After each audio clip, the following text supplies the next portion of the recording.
Seja muito bem-vindo, seja muito bem-vinda a mais um episódio do Sinduscast, o podcast do Sinduscom Paraná Oeste. Aqui nos estúdios do Sinduscom Paraná Oeste, nós recebemos grandes nomes da indústria da construção civil que movem a nossa indústria, que trazem aqui para a mesa conhecimento prático, conhecimento aplicado, conhecimento que você vai usar no teu dia a dia. Então, a primeira coisa que você tem que fazer é nos seguir aqui no YouTube. Então, já vai ali se inscrever aqui no YouTube, né? Ativa ali a sinetinha para que você sempre acompanhe todos os episódios e demais conteúdos que o Sinduscom Paraná Oeste traz com frequência. O Sinduscast, ele foi criado e nós estamos na nossa terceira temporada, então tem muito conteúdo prático por aqui.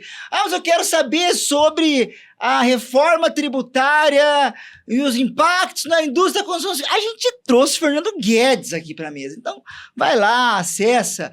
Eu quero falar de gestão de riscos, tem lá o Marcelo lá no primeiro episódio que o Marcelo esteve aqui falando de gestão de riscos. Então tem muito conteúdo aqui, vai lá no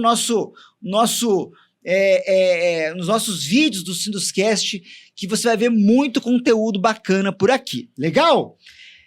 Marcelo Marques, episódio 51, Marcelo, e hoje a gente vai falar sobre o processo trabalhista em saúde e segurança do trabalho. Marcelo, engenheiro, empresário, formado um ano antes que eu, não é? Se formou em 2008? Dois anos, 2007? 2006, então é 3 anos. A nossa colação, a minha formatura foi em 2005, a gente colou grau 2006. Boa, então é isso aí. Marcelo também da UniOeste, lá comigo. O Marcelo é empresário pela Marques Engenharia e Gestão Limitada, especialista em segurança do trabalho para construtoras e condomínios há mais de 7 anos, engenheiro de segurança do trabalho com 14 anos de experiência, além da graduação, que eu comentei, da UniOeste, possui MBA em Gestão de Obras pela Faculdade Senai, Cascavel, Florianópolis, e pós-graduado em Engenharia de Segurança do Trabalho pela UniOeste. Atualmente, coordenador da casa aqui do CPRT. Marcelo, seja muito bem-vindo mais uma vez ao Sinduscast. Eu que agradeço, Vinícius, e essa é a nossa casa, né? O Sinduscom é a nossa casa, não tem como dizer que a gente é convidado, porque a gente está aqui toda semana praticamente. Mas é uma satisfação, né? Trazer esses conteúdos importantes para o empresário, para quem está na ponta, para o engenheiro, para o arquiteto, para o gestor do RH, toda essa cadeia, né? E tem um convidado especial aqui que tem muita bagagem, tem muita história para contar e conhece a fundo, porque também é empresário e vai conseguir trazer aqui para a gente alguma informação para a gente realmente dar aquela arredondada, arrumar a casa, né? Legal. Porque a gente está numa fase aí de fiscalização que vem para botar tudo para quebrar. Muito bom. Então, apresentando aqui nosso convidado, Cláudio César Pontes, empresário, profissional da saúde e segurança do trabalho, 19 anos de experiência assessorando empresas na gestão de riscos ocupacionais, sócio proprietário da Visimed, uma empresa paranaense com atuação em projetos desenvolvidos na América Latina e na Europa. Paralelamente à atuação empresarial, falávamos disso antes aqui, né? O Cláudio é professor docente na Universidade Nacional de Misiones, na Argentina, e possui diversos artigos publicados em revistas especializadas em saúde e segurança do trabalho em países de língua hispana e francesa. Cláudio, seja muito bem-vindo ao Sinduscast. Obrigado, Vinícius. Obrigado, Marcelo. É um prazer estar aqui com vocês hoje para falar de segurança, para falar da nossa vivência e dos desafios do setor. Como, aproveitando o gancho do Marcelo, nós estamos numa fase de acirramento da fiscalização, então as empresas estão sentindo esse novo momento que o setor está vivendo. Bacana. Cláudio, a primeira pergunta que eu quero te fazer é a seguinte: a segurança do trabalho, ela é contra a empresa? Ela é inimiga da empresa? Porque às vezes eu vejo as pessoas falarem isso, né? Uhum. Não, se fala em saúde, a saúde é inimiga da empresa. Que história é essa? Pois é. Então, Vinícius, por muito tempo se defendeu uma segurança do trabalho quase que ideológica, em que romantizava a coisa.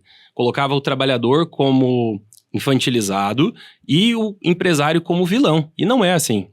A segurança do trabalho não é mais do que um discurso bonito, é algo prático. É uma questão de ser racional. A maioria dos dispositivos de segurança são bons para a empresa. E a própria legislação prevê isso. Nós temos as responsabilidades do empresário, mas também a responsabilidade do trabalhador. E é isso que a gente está trazendo de forma bastante constante nisso, que a segurança não é inimiga do empresário. Muito pelo contrário, é algo que ajuda a potencializar a nossa empresa, as empresas. Legal. Marcelo, a gente vive... Você citou, claro também, né? Você citou aí um aumento das fiscalizações, né? O que se deve isso, né? A gente está falando hoje da região oeste como um todo, e a gente teve aí um aumento significativo, né? Dos números de... me corrija aqui a palavra, não é assessores, Fiscais, auditores fiscais do trabalho. Isso, né? Então, acho que é um bom início para a gente entender, né? Isso. Acho que se conecta muito com a pergunta que a gente fez agora, em função de... Então, pera lá, então agora os fiscais eles vão realmente atuar contra a empresa, né? Que não é isso que a gente vai ver, né?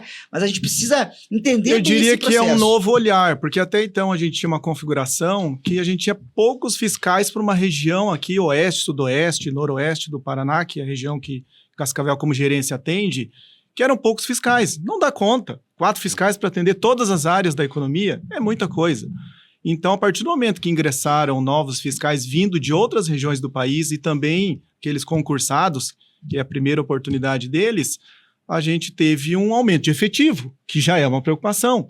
Mas a preocupação maior é com relação ao que esses novos fiscais vêm trazer de novidade, seja de regiões do país onde é mais severo ou se está mais evoluído. E Cascavel é um centro de atenção. A gente cresce mais do que o Brasil já há muitos anos. Nosso índice é quase o dobro, né, de crescimento. Então, baseado nisso, os municípios aqui ao redor são todos muito fortes economicamente. Então, essa é a principal, talvez, alento que eu trago hoje. A gente está crescendo, mas a gente não pode crescer de forma desordenada. A segurança do trabalho e a gestão de saúde precisa acompanhar. E eu acho que esses fiscais vêm com essa nova visão, para poder fazer a gente repensar o que a gente vinha fazendo, evoluir e até aperfeiçoar.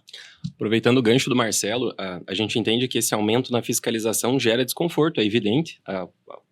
Adequações, enfim, vai gerar sim um desconforto, porém também é uma oportunidade de equalizar o mercado.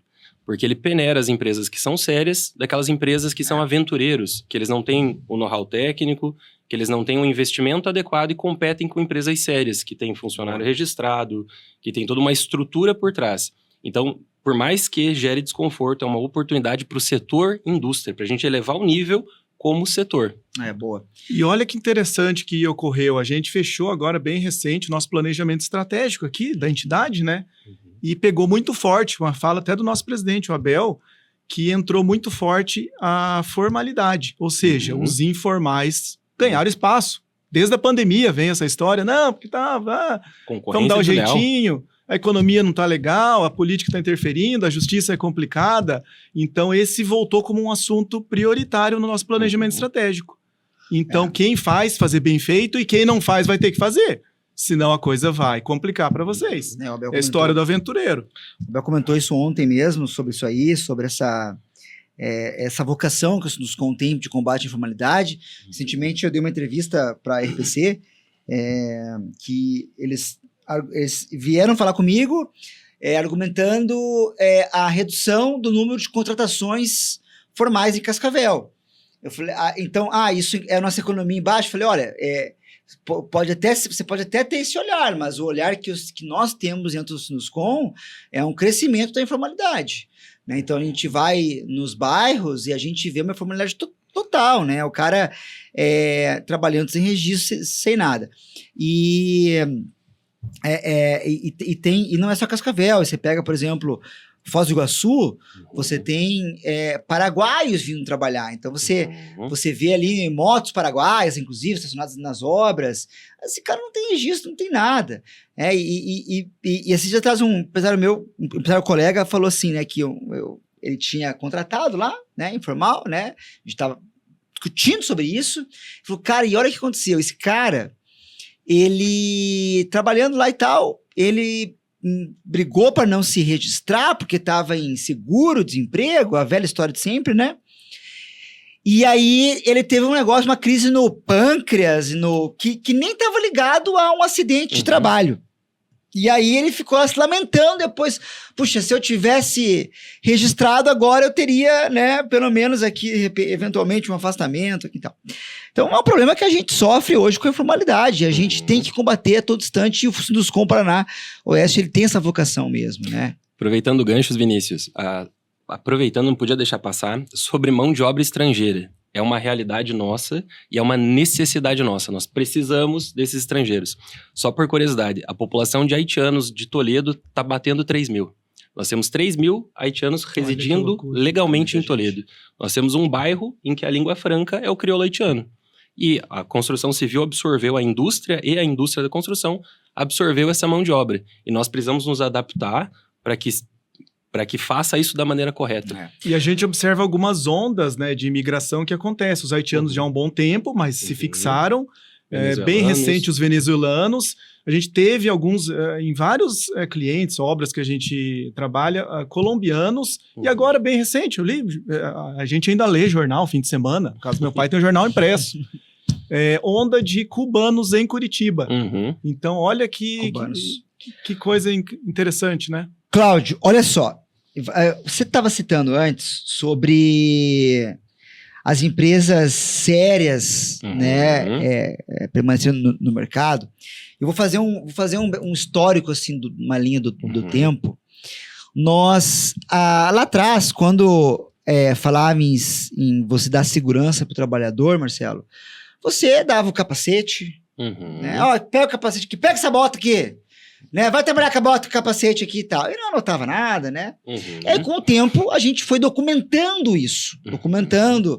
Então, cada vez mais você tem lá o almoxerife lá, que é o cara que vai entregar lá pro cara documento, vai confirmar aquilo lá. Ok, beleza, ponto. Hoje, quando uma empresa perde uma ação trabalhista ligada à segurança do trabalho, por que ela perde? Ela perde em função da falta de segurança efetiva, ou às vezes a falta de documentação, a falta de registro que ela trouxe para o funcionário, mas ela não registrou aquilo lá. Perfeito, Vinícius. Um ponto que dói no empresário é que nem sempre o que ele fez é o que conta, é o que ele consegue provar que fez. Eu sou contra a burocracia, excesso de documento na obra, esse não é o destino final da obra. O nosso engenheiro civil, o nosso mestre de obras, ele tem que ser tecnicamente bom na área dele, ele tem que entender de fundação, patologia de obras. Porém, se eu ignoro a questão jurídica de documentar e documentar certo, não basta documentar, você tem que ver o que você está escrevendo. Olha que coisa feia que eu vou falar e jogando contra o meu próprio time.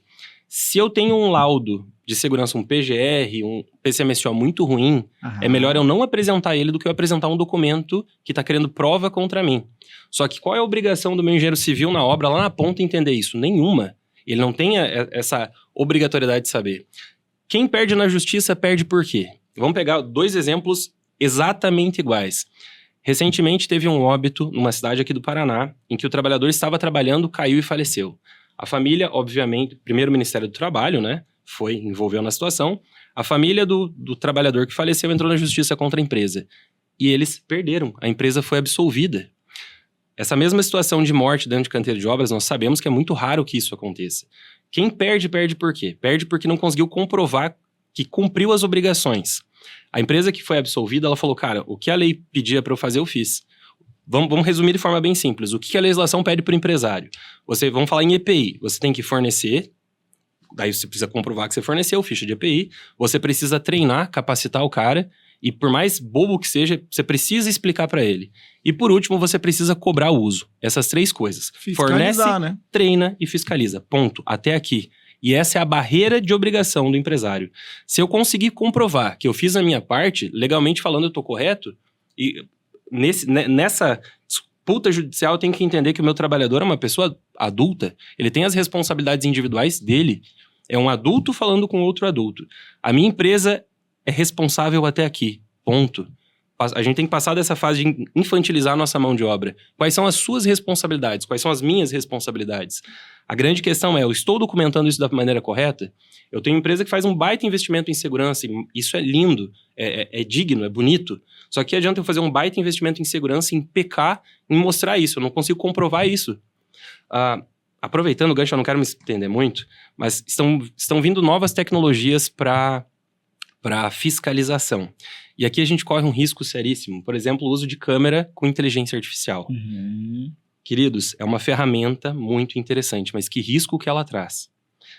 Hipervigilância é infantilizar trabalhador. Hipervigilância. Como que eu vou tratar essa informação? Será que é legal? Eu vi que a China agora colocou capacete com câmera e com transmissão em tempo real dos trabalhadores. Será que é bom trabalhar assim? Será que eu me sentiria à vontade como trabalhador tendo uma câmera acoplada no meu capacete, transmitindo em tempo real cada passo que eu dou dentro da obra? Teve um tempo que teve uma matéria muito famosa envolvendo a Amazon, e agora entrando para a nossa área, que é a engenharia. Jack Bezos é um gênio da eficiência. A Amazon cresceu porque eles são eficientes. Você comprava online e em 24 horas, dependendo da cidade dos Estados Unidos que você mora, estava na tua casa. Como ele conseguiu isso? Tendo processos eficientes. O estoque da Amazon era o exemplo de excelência. Era muito rápido e muito racional. Os produtos estavam posicionados de forma que era rápido acessar. E ele criou um procedimento, que era um reloginho para os trabalhadores dele, que falava assim, olha, está a tantos metros tal produto. O sistema fazia o roteiro dele para pegar os produtos, ele ia, pegava os produtos, colocava no carrinho e despachava. Só que tinha um controle estrito. Eu sei que daqui para andar 10 metros, o tempo esperado para você se deslocar é X. Uhum. Então, se você faz em 3X, e pro mais e pro menos. Se você faz muito devagar, tá errado. Se você faz correndo, eu também não quero que você corra. E ele tinha esse controle que era muito eficiente, muito eficiente. New York Times, há um tempo atrás, saiu uma reportagem, uns anos atrás, o título da capa do New York Times era o pior emprego do mundo. Chuta qualquer pior emprego do mundo. Você trabalhar no depósito da Amazon. Caramba! Teve uma repercussão na mídia, sindicatos, tremenda. De tanto controle. Porque você estava tirando totalmente a autonomia daquele trabalhador. Quem queria trabalhar num lugar desse? Estava adoecendo o pessoal mentalmente, porque era uma pressão constante. Sim. Jack Bezos fez um meia-culpa. Ele foi publicamente, um dos homens mais ricos do mundo, foi publicamente falar, perdão, foi nosso erro, nossa culpa, porque a gente estava realmente criando um ambiente que era pressão demais. A gente estava adoecendo aquela mão de obra, por hipervigilância. Sim. Senhores, o que aconteceu na sequência? Jeff Bezos falou, beleza, não é legal, assim, eu reconheço que não é legal. Ele automatizou 100% da linha. Não existe mais trabalho humano lá. Ele tirou as pessoas de lá de dentro. Hoje são todos robôs que fazem essa tarefa. Quando eu falo em fiscalização, existe uma linha perigosíssima da hipervigilância. Que, cara, eu tiro a autonomia dele. Será que é confortável como trabalhador eu passar por isso? Eu tenho uma câmera na minha escada que toda vez que eu não seguro no corrimão, vai uma notificação para o meu gestor. Se eu fizer isso 3 vezes é uma advertência. Porque eu não segurei no corrimão para descer a escada. É um excesso, né? Desnecessário, né?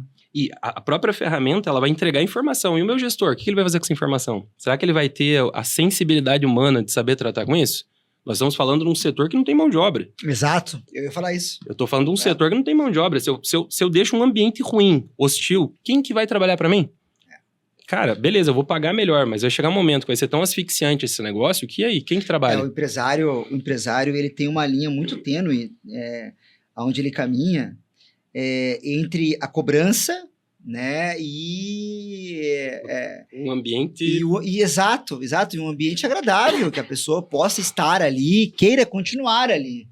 Porque se você criar um ambiente muito hostil na tua empresa... Não fica ninguém. Não fica ninguém, né? Por melhor que você pague, o cara chega no momento que ele vai espirrar, né? E é interessante que o empresário, Marcelo, ele olha, assim como, né, o Jeff Bezos, ele olhava isso como uma maneira, às vezes até na cabeça dele, não, isso aqui é o que tem que fazer, vamos fazer. E o empresário, quando a gente pensa em segurança, muitas vezes ele tá olhando a empresa dele e fala, não, aqui tá tudo certo, aqui não tem erro, né? Aqui a gente faz tudo. Tá funcionando. Que tem que fazer, tá funcionando. Mas existem várias situações que podem deixar o empresário vulnerável juridicamente. Sim. Quais são esses principais fatos ou itens que podem deixar o empresário vulnerável? Nesse aspecto, eu sou muito favorável àquelas ações que são feitas antes do canteiro. Eu tenho um apreço muito grande. Eu vivi isso na pele. A gente gerenciou uma obra aqui como consultor de segurança do trabalho, uma obra há mais de 10 anos estava prevista para Cascavel e entregou uma obra da área comercial, muito aguardada, e foi entregue. E ali a gente viveu algumas fases, alguns desafios. E a gente desenvolveu um processo onde a documentação, o checklist de documentação era muito bem elaborado, as reuniões de integração, ou seja, a gente dava as regras antes de iniciar o jogo. Preparava muito bem antes de entregar o trabalhador, as equipes terceirizadas para o canteiro. Ainda assim, não tinha perfeição. A gente foi aprendendo durante o caminho, né? Como gerenciar esse processo.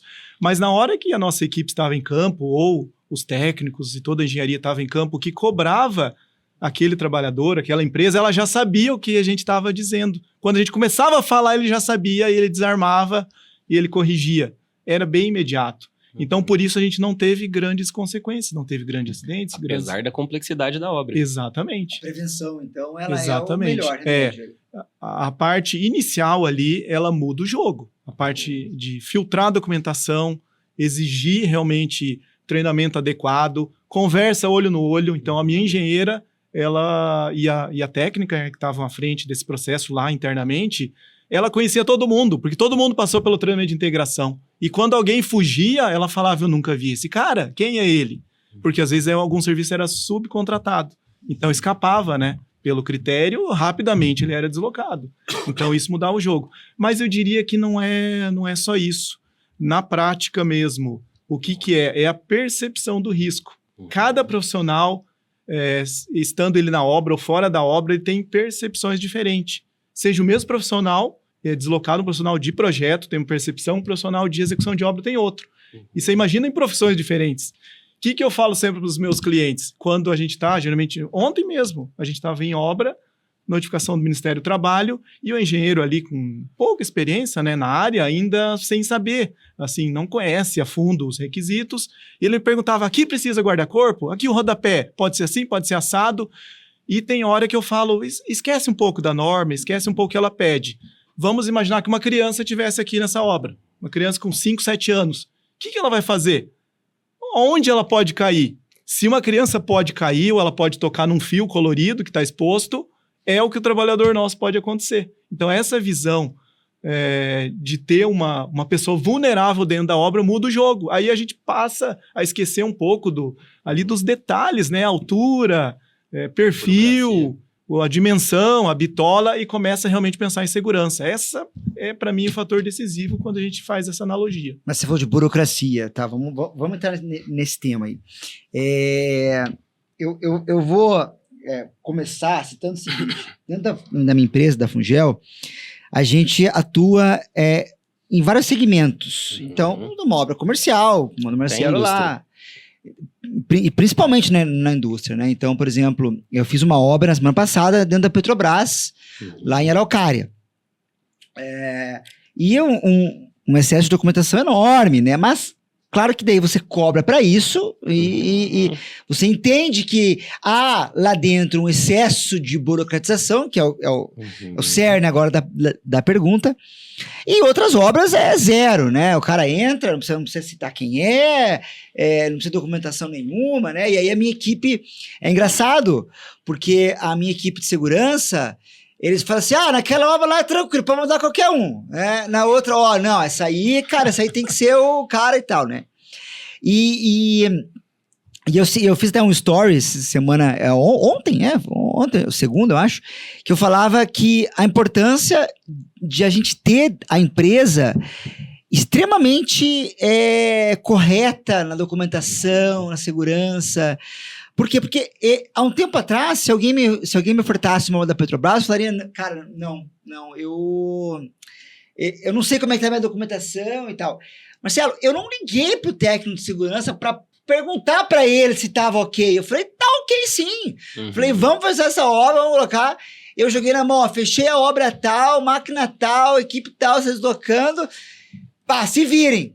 E os caras, não, na hora, no dia lá, a documentação, tudo certo, tem um item aqui e tal, que tá vencido, que era negócio de fumaça da máquina. Eu não vou lembrar o nome do laudo, acho que era opacidade. Isso? É isso? Possível. Acho que era esse laudo de opacidade do equipamento que estava vencido lá e tal, mas regularizamos rapidinho. Então, muita gente vê, às vezes, esse excesso de burocracia, ou talvez essa burocracia, de uma forma ruim, de uma forma... Mas não, tem um lado muito positivo nisso aí, de você ter a tua empresa regularizada, e não só juridicamente falando, de você ser uma empresa organizada. Você acha que as pessoas veem isso como, não, isso aí é muito excesso de burocratização? Como é que você enxerga isso tudo? Muito bom, muito bom. Assim, documentos são importantes. Quando a gente usa a palavra excesso de burocratização, a gente tem que estar entendendo em que cenário eu estou falando. Quando eu falo em Petrobras, eu estou falando de um cenário diferente. Eu estou falando de uma atividade de altíssimo risco, com uma complexidade gigantesca. Boa. E quase todo o documento que eles exigem não são necessariamente para a segurança do trabalhador. É uma questão de gestão de responsabilidade. Se der ruim com o meu trabalhador, eu provo que, com o teu terceiro, eu provo que a minha parte eu fiz. Então essa é a parte feia da burocracia. Na verdade, é só para tirar o meu corpo da reta. Se der ruim, cara, eu exigi.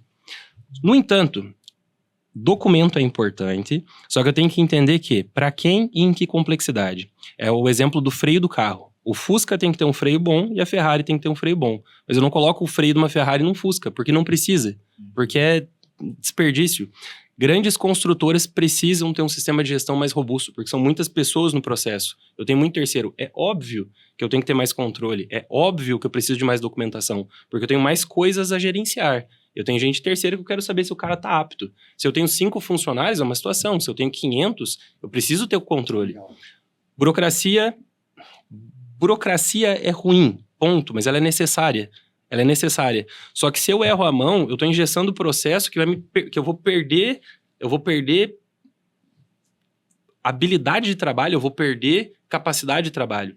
Grande problema no Brasil, e eu falo isso porque a gente atende fora também. O Brasil, a gente criou uma lei. Só que a gente criou uma lei, como que cria a lei no Brasil? É um grupo tripartite. Junta a indústria, junta sindicato dos trabalhadores e junta o governo. Justo, perfeito.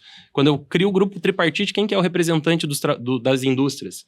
NR33 foi a Petrobras. Maravilhoso. Nossa NR33 espaço confinado tem um padrão lindo, uma das melhores do mundo. Só que ela foi pensada na realidade da Petrobras. Como que eu faço para o cara que tem 2 funcionários do interior do Paraná cumprir a mesma norma que foi desenhada para uma complexidade Petrobras? Daí eu tenho uma lista de documentos gigante, que eu, como clínica de segurança do trabalho, como assessor, falo, seu João, tá na lei, seu João. O senhor precisa ter um responsável técnico para o teu espaço confinado, o senhor precisa de uma liberação diária, uma relação que cada papel desse faz sentido. Ou seja, um fiscal para só conferir. Tempo integral. Exatamente. Cara, acho que o médico também, não tem que ter um médico? O ASO dele vai ser diferente. Só que vocês entendem que quem fez a lei fez com sentido? Só que, cara, ela fez desenhada para quem? Então eu peguei o standard mais alto. Mas quem estava na mesa para defender o interesse da indústria é alguém que não vai fazer diferença. A Petrobras tem caixa para se dar esse luxo. Ela vai pagar mais caro, ela vai te exigir mais coisa, mas ela vai te pagar mais. E daí, como que eu trago isso para a nossa realidade do interior do Paraná? Será que seria correto? Será que seria justo? Esse é o ponto. Documento é importante, mas o freio do Fusca e o freio da Ferrari, ambos têm que ser bons, mas na proporção do que eu preciso.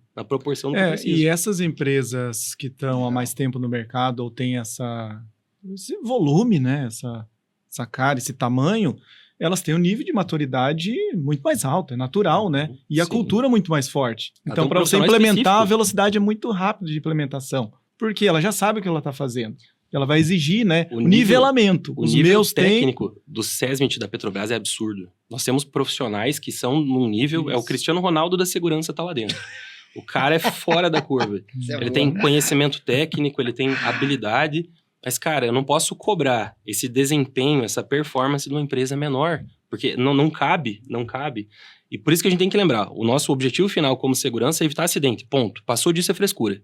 Passou disso é gestão de responsabilidade. Se der ruim, quem que vai pagar essa conta? Quase toda a nossa documentação está voltada para isso. E olha que injusto isso. Eu não faço uma ficha de EPI para ter certeza que ele recebeu FPI. Eu faço uma ficha de EPI para se der ruim, eu falo, opa, a minha parte eu fiz. Gestão de responsabilidade. Eu pergunto, isso é segurança? Cara, não é segurança. É só tirar o meu corpo da reta. Se eu pegar lá o livro de documentos exigidos, quantos deles proporcionam de fato segurança para o trabalhador da ponta? Exatamente. Pouquíssimos. É só para eu dizer que eu fiz minha parte. Sim. E pegando esse gancho que você está comentando, né? Tá, fiz a minha parte. Vamos lá. Vocês falaram antes que a empresa ela tem que entregar o EPI, Uhum. documentar e fiscalizar. Fornecer, treinar e fiscalizar. Tá, beleza, ok. Então a empresa foi lá, fez tudo isso aí, mas o funcionário, Marcelo, de forma deliberada, né? Ele descumpriu. Ele tirou lá quando não poderia, enfim, descumpriu uma orientação que foi dada. Como é que isso é visto dentro de uma ação judicial hoje? Eu não vou nem responder como seria o procedimento, que a gente estaria aqui repetindo talvez o entendimento que o empresário já tem, o engenheiro já tem, o técnico já tem. Vou contar a história, é melhor. A história verídica, real, que aconteceu agora, recente, no empreendimento... o maior empreendimento comercial que a gente entregou aqui na nossa região em 2024, segundo ano de obra, 20 de dezembro, uma quarta-feira à tarde, todo mundo já pensando nas festas de fim de ano, né, aquele curto recesso que tem ali entre Natal e Ano Novo, muita gente, prestadores de serviço de outras regiões do país, que iam deslocar para ver a família. Então, a condição não era boa, assim, mentalmente, né, já era de parar, de desacelerar. E o ritmo da obra frenético, porque a obra teria que entregar o ano que vem. E lá pelas tantas, um bom funcionário subiu a cobertura, eles estavam na cobertura, né, executando o serviço, estrutura metálica e tal, e eles tinham um intervalo, onde eles desciam pela plataforma elevatória, cestinho, aéreo, desciam, faziam lá o seu lanche, pão, uma coquinha, e retornavam. E a gente não sabe por que esse bom funcionário pegou um caminho inverso. E talvez foi carregar a térmica dele com água e foi cortar caminho. E ele desceu uma escada, não sei por que essa escada também estava lá. Ele desceu um acesso que era uma laje técnica e a gente não sabe se ele subindo ou descendo, não tem testemunha, né? Foi o que a gente conseguiu apurar ali na hora. Ele sofreu uma queda, então ele rolou dessa primeira laje de cobertura, da cobertura, rolou até essa primeira laje técnica, que era um nível intermediário, mais ou menos 2 metros, e rolou de novo até o piso da laje inferior, mais ou menos uns 6 metros. Então foi uma queda pancada, grave, fratura de maxilar, ele já desacordado ali, veio primeiro a ambulância privada, depois a do SAMU, SIAT, e deslocou ele. 3, 4 cirurgias entre a vida e a morte. Os médicos falaram que ia ter que desligar o aparelho e a então esposa dele falou, não, nós vamos segurar até amanhã. Essa noite ninguém desliga nada. No outro dia o cara deu sinal de sobrevivência. Se recuperou, 6 meses depois foi reintegrada a obra. E aí, com tudo isso, o acidente, a situação grave, Ministério do Trabalho na obra, pouco depois Ministério Público e Vigilância Sanitária, que tem um setor que cuida da área de trabalho, né? Eles são VISAT, eles cuidam mesmo da atenção ao trabalhador. Eles têm todos eles fizeram as suas investigações, solicitação de documentos. A empresa apresentou, tanto a construtora quanto a prestadora de serviço de montagem, né? Apresentou todos os documentos. A gente, claro, muita preocupação, é um momento de repensar, ajustar, ver por que aquele cara pegou um caminho inverso, né, sendo bom funcionário, mas estávamos cientes que tudo que a gente poderia ter feito tinha sido feito. E a gente sabia que aquela empresa era muito regular. A técnica deles era fora de série. Uma moça recém-formada, mas muito atuante. Tudo que a gente orientou, ela colocava no papel. Passados alguns meses, chega a carta do Ministério Público do Trabalho informando que o processo estava arquivado. Dissolveu a empresa. Ou seja, a empresa nada teve que se responsabilizar além do que ela já tinha feito. Por quê? Todos os comprovantes estavam documentados. Se ela tivesse feito o que foi feito, treinamento, DDS, preenchimento das fichas de autorização de trabalho, permissão de trabalho em altura, se ela tivesse feito e não tivesse documentado, seria condenada fatalmente. Com certeza. Então ela documentou adequadamente. A gente fez o que tinha que ser feito e documentou. Resultado final positivo. Ainda assim teve o acidente, que não é algo que quisto. Exatamente. Mas Aproveitando ficou o a gancho- lição, né? Aproveitando o gancho do Marcelo, muitas vezes o empresário tem medo, que parece que ele sempre perde. Parece que ele sempre vai dar ruim para ele, independente do que ele faça. E não é assim. Não. Nós temos inúmeros casos em que a empresa fez a parte dela e sim foi absolvida. Existem riscos que estão sob controle, eles não são eliminados. Você controla o máximo possível, mas sempre existe aquele vestígio de... A chance de acontecer está ali. Nós temos um caso, até comentei na nossa última reunião com o mestre de obras, sobre que o meu trabalhador lá na ponta, convencer o empresário é fácil. O empresário é um cara racional. E ele não cresceu à toa. Se ele tem uma empresa, ele é tudo. Burro ele não é. Burro ele não é. Se você chega com o argumento certo, ele vai entender que faz sentido. Cara, beleza, vou gastar R$2.000 para fazer esse abençoado desse laudo. Eu não fazer, gastar quanto? 15 mil. É uma escolha fácil. O meu empresário, é fácil convencê-lo. Vender segurança é simples. Só que a questão é, para o meu empresário, o meu argumento é fácil. Mas eu tenho que lembrar para o meu trabalhador. Como que eu estou vendendo a segurança para ele? Olhem a história. Nós atendemos uma empresa grande, não vou falar a cidade, porque ela é a maior da cidade, seria fácil. Uma madeireira no sudoeste. Que eles têm uma estrutura muito boa, eles têm maquinário, e eles fazem a colheita do pinus, da madeira.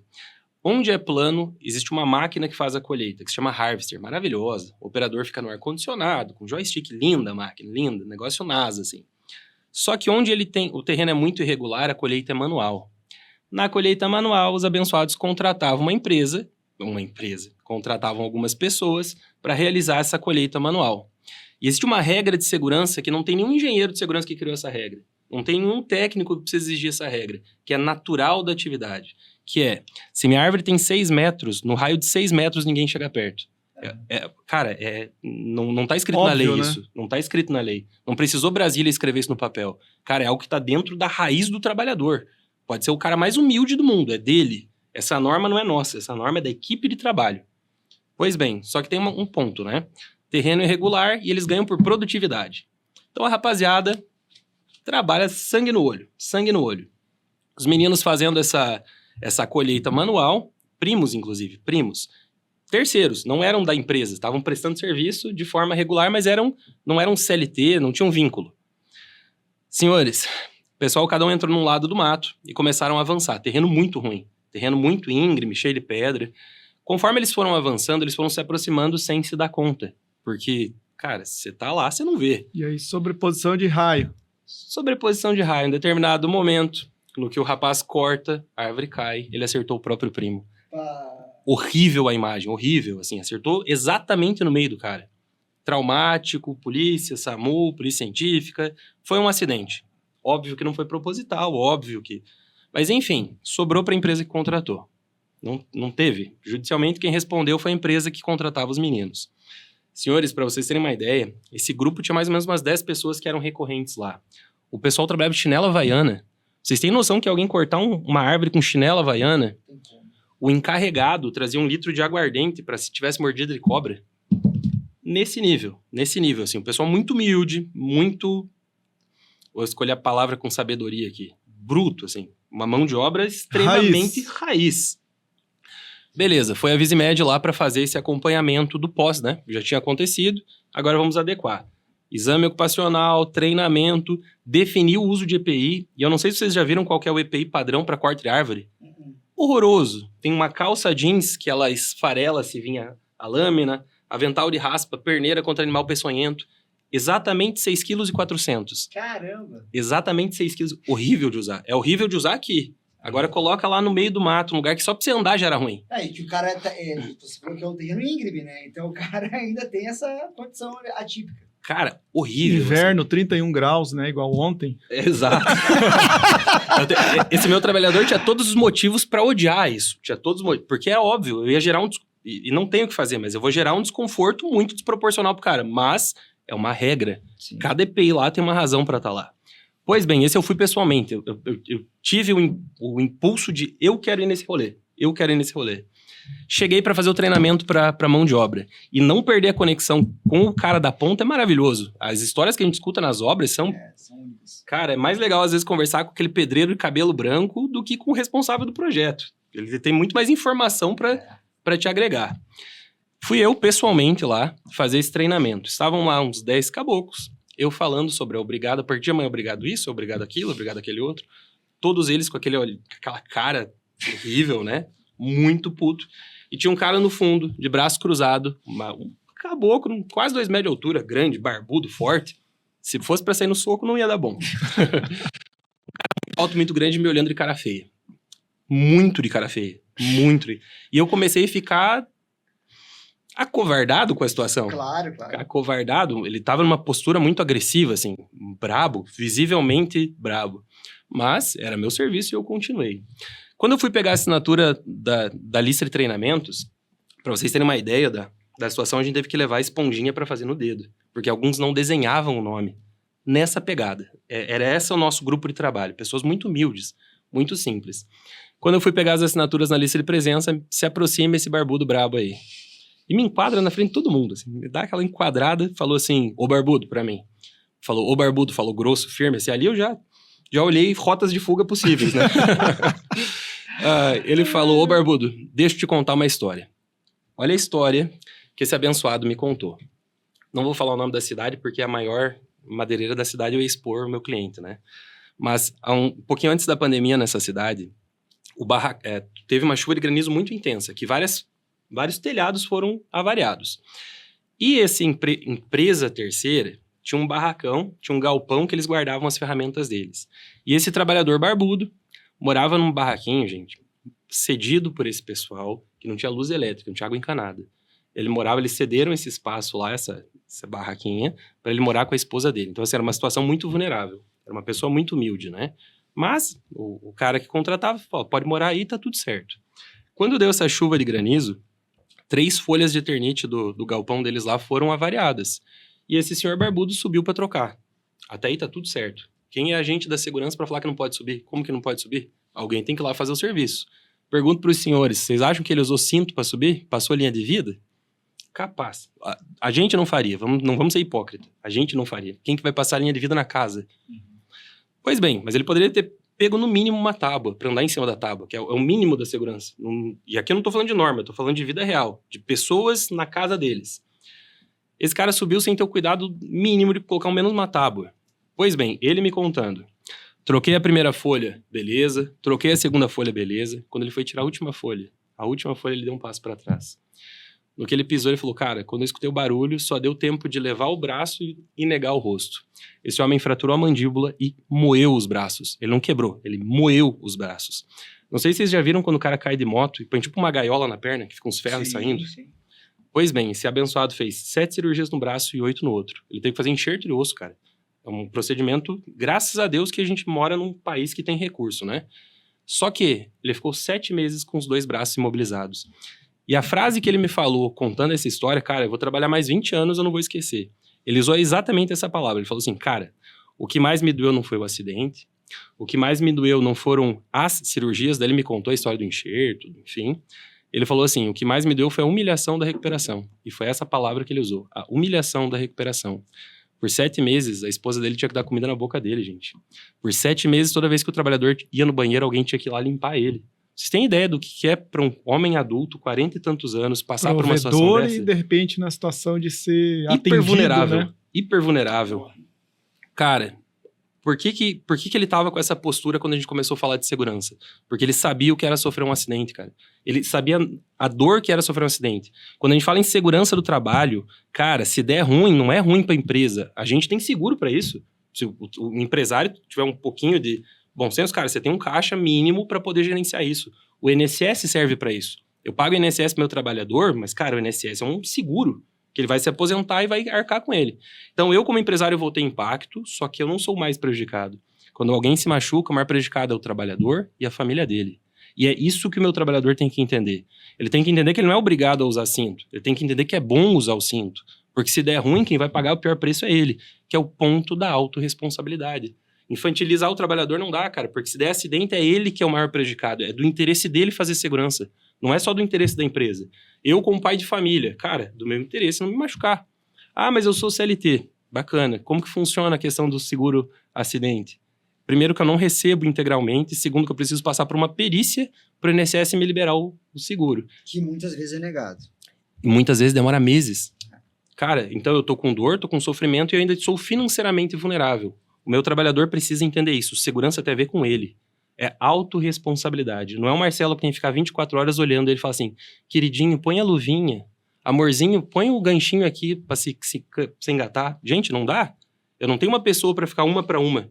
Um cara trabalhando e uma fazendo segurança 24 horas do lado dele. Vou colocar uma câmera no capacete? É isso que a gente quer? É nesse nível de controle que a gente quer chegar? Autorresponsabilidade. O lado vulnerável é sempre o trabalhador. Eu, como empresário, tenho que fazer a minha parte, fornecer os negócios. Daqui pra frente é ele. Minha segurança eu mesmo faço. Uma frase do Racionais, do Mano Brown do Racionais. Cara, minha segurança eu mesmo faço. O maior responsável da segurança dele é ele. Ponto. E todo o treinamento a gente está levantando essa bandeira. Meu trabalhador precisa entender isso. Bonito, se você recebeu o EPI, você recebeu o treinamento, e agora? Preciso eu ficar aqui o dia inteiro olhando pra sua cara? Esse é o ponto. É uma linguagem aberta, às vezes até grosseira, mas, cara, é um homem adulto falando para um homem adulto, olhando no olho dele, para que isso seja claro. Se tá combinado, se tá claro para todo mundo, bonitão, eu te dei o melhor cinto, te dei um capacete adequado, é com tu agora. Esse é o ponto. E nesse ponto Muito eu bom. concordo com o Cláudio com relação a tanta burocratizar o processo, engessar de tal forma que a fiscalização seja tão severa que o cara não consegue piscar, olhar para o lado ou abrir. Desumaniza. Exatamente. E a gente retorna aquele assunto da tecnologia, que ela vem para ajudar, mas não para massacrar, né? E qual que é o meu sonho? Assim, no nível de equilíbrio, né, que a gente poderia usar a tecnologia. Eu sonho em ter um drone que ele vai sobrevoar a obra, fiscalizando, e lá de cima, por exemplo, a montagem da laje. Eu tô vendo lá 6 carpinteiros em cima da laje. Essa câmera tá pegando os caras, vai pegar o rosto deles, reconhecer a face dele e vai me indicar ali na tela mesmo. ASO em dia, treinamento em dia, apto para trabalho em altura. Maravilhoso. Ou seja, ele está lá porque ele deveria estar lá. Ele está liberado. E o coleguinha do lado ali já indica que o treinamento vai vencer em 2 semanas. Já está vermelho. Por quê? Daqui 2 semanas ele não pode subir mais. Então esse seria um cenário ideal, né? E em instante real você já reconhecer. Por que isso é necessário? Porque o empreendedor ele precisa... em determinada fase do crescimento da empresa dele, ele não consegue mais controlar manualmente. Ele precisa da clínica, que faz a gestão, que avisa no sistema a hora que o ASO vai vencer. É por isso que eu não posso demonizar a ferramenta. A Exatamente. ferramenta tá ali. Se eu usar ela errada, vai dar ruim. Exatamente. Se eu usar ela pro bem, vai dar bom. Ele vai conseguir controlar a entrega de EPIs manualmente até um certo número de funcionários, até um certo número de obra. Depois ele vai precisar do sistema, ele vai precisar de um tablet para o cara fazer a assinatura ali no mesmo instante. Você imagina uma fila com 10 caras para receber EPI e fazer tudo na ficha na mão. O custo disso. Exatamente. Então, essa fase que o empreendedor está crescendo a operação, quem está lá na ponta, no dia a dia, precisa identificar aonde é possível fazer, onde ele precisa da tecnologia para incrementar e aperfeiçoar e trazer uma segurança, né, jurídica. Legal, bacana os casos, os exemplos, né? A gente poderia ficar o dia inteiro aqui trazendo casos, né? Que foram onde a empresa ela conseguiu ter um êxito, onde ela não teve êxito, mas você trouxe um ponto que ele extrapola a questão empresas, que a gente realmente somos o sindicato patronal, né? Então nós temos o viés empresário, né? Empresarial. Mas isso que você trouxe da humilhação da recuperação foi muito forte e eu acho que é isso aí. A gente não, acima de tudo, não quer que o trabalhador sofra um acidente, não quer. A gente quer que o cara esteja lá, que esteja apto. Na nossa última CIPAT agora, esse ano, eu fiz a abertura da CIPAT e eu falava... não tão bem nesse sentido assim, igual tu trouxeste esse tópico, mas eu falava que a gente não quer que ele sofra um acidente, é o que a gente está lá para isso. Não é do nosso interesse. Não é. O funcionário que sofre um acidente, para ele é ruim, para a empresa é péssimo. Né? O cara, às vezes, é um trabalhador que a gente precisa dele lá e ele se ausenta da atividade. Então, acho que esse tema ele é muito importante. Mas eu vejo, Marcelo, que as empresas do Oeste estão profissionalizando cada vez mais, buscando, e se não buscaram, então lascada, porque tem fiscalização, tem as auditorias do Ministério, né? Então a gente tem que buscar estar sempre muito correto. Mas, gente, o nosso papo, como eu falei, podemos ficar o dia todo aqui, mas ele vai chegando ao fim. Eu queria que vocês deixassem as palavras finais e também como é que os nossos ouvintes fazem aí para contratar os serviços da Marques Engenharia e Gestão e também da Visimed. Então, vocês podem fazer o jabá de vocês aí nessa parte final. Marcelo, começamos por você. Bom, a Marques Engenharia é uma empresa que já está no mercado há um bom tempo, né? Eu levo essa bandeira aí como diretor e fundador, e a gente está situado em Cascavel, mas a gente tem uma abrangência aqui em toda a região. Muitos dos nossos trabalhos ainda são feitos de forma presencial, porque são vistorias, são laudos, tem assessoria de vistoria mesmo em obra, mas a gente tem clientes que têm obra no Brasil inteiro, em vários estados, porque a gente tem documentos e projetos que são desenvolvidos na base. Então, ela é uma empresa de engenharia, ela pensa como engenheiro, como solução mesmo. Então, ela entrega isso para os nossos clientes aqui, que tem obra em vários locais do país. Então, é esse o nosso desafio. Então, ela nasce com essa missão, né, de trazer uma segurança para o empresário, para aquilo que é o mais importante para ele, que é a mão de obra. Não tem como substituir. Então, essa blindagem, ela ocorre nesse exato momento de forma estratégica. Depois que a coisa já está com a notificação do Ministério do Trabalho, igual esse nosso cliente que a gente atendeu ontem, aí o bicho pega. Por quê? O cara tem 3, 4 dias para apresentar um rol de 20 documentos. E aí ele está lascado. Coitado. Bacana. Cláudio. Então, senhores, a Visimed ela está há 19 anos no mercado. Nós contamos hoje com 293 colaboradores, médico, engenheiro, fonoaudiólogo, e temos todos um know-how de anos que a gente vive a segurança. A gente não vende papel, é mais que isso. A gente acredita realmente, a nossa missão é fazer com que o negócio seja justo para o empresário e para o trabalhador. É garantir que a documentação vai permitir que o seu negócio prospere em segurança. A gente não vende papel, porque isso não é legal. A gente tem como missão, como empresa, ir um passo a mais. Estamos fisicamente em 16 cidades. Eu cuido da unidade de Toledo, nós temos unidade em Cascavel, Pato Branco, Dois Vizinhos, Francisco Beltrão. E uma coisa bem legal, gente, a gente toca projetos fora do Brasil também, porque às vezes, olhando internamente, a gente não enxerga o potencial humano que os nossos profissionais aqui no Paraná têm. A gente tem pessoas inteligentíssimas que trabalham aqui e a gente tem a honra de poder exportar esse serviço também para o México, para a Argentina. Estivemos há um tempo atrás na França e me deu uma coisa, porque eu fui com uma imagem lá e eu descobri que a gente é muito bom, que a gente, paranaense, os nossos profissionais brasileiros, a gente está num nível muito alto, porque a gente está num mercado muito mais desafiador em questão de legislação, em questão de competitividade, e a gente performa. Então, assim, pessoal, nós, como empresa, como Visimed, a gente se coloca à disposição. Nosso Instagram é Visimed Saúde e Segurança do Trabalho. E a gente é mais que cliente, a gente tem parceiros. É do nosso interesse que a empresa esteja segura, ponto. É que se Deus me livre de alguma coisa, eu posso deitar a cabeça no travesseiro e falar assim, cara, a minha parte eu fiz. O que era exigência legal, sem exagero, sem excessos, o que era exigência legal foi cumprido. É isso que a gente trabalha, com bom senso, cara. Acho que não tem outra palavra para definir isso. É falar assim, eu como empresário, agora não falando como eu como empresário, qual que são as minhas obrigações?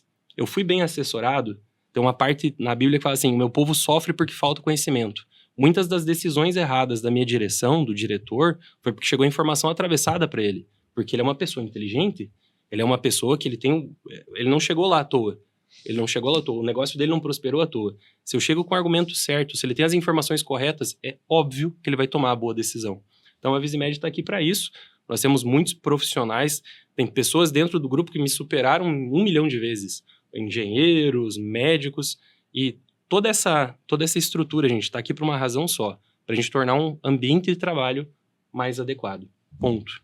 Legal, bacana. Acho que a frase final é essa, né? A gente tornar o nosso ambiente mais seguro, mais adequado. A gente busca isso, as nossas obras precisam disso para sair da visão, muitas vezes, de que obra é o cara de chinelo, é o cara de shortinho parmeira aqui, alcoólatra. Né? Alcoólatra. Então a gente tem que tirar isso cada vez mais e trazer essa formalidade, essa segurança. E é por isso que isso nos combriga, e o CPRT, Marcelo, é o grande objetivo dele, né? A grande meta do CPRT. Com certeza. Pessoal, muito obrigado, então, pela presença. Obrigado você que nos assistiu em mais um episódio. Lembrando que esse episódio está disponível tanto no YouTube quanto no Spotify.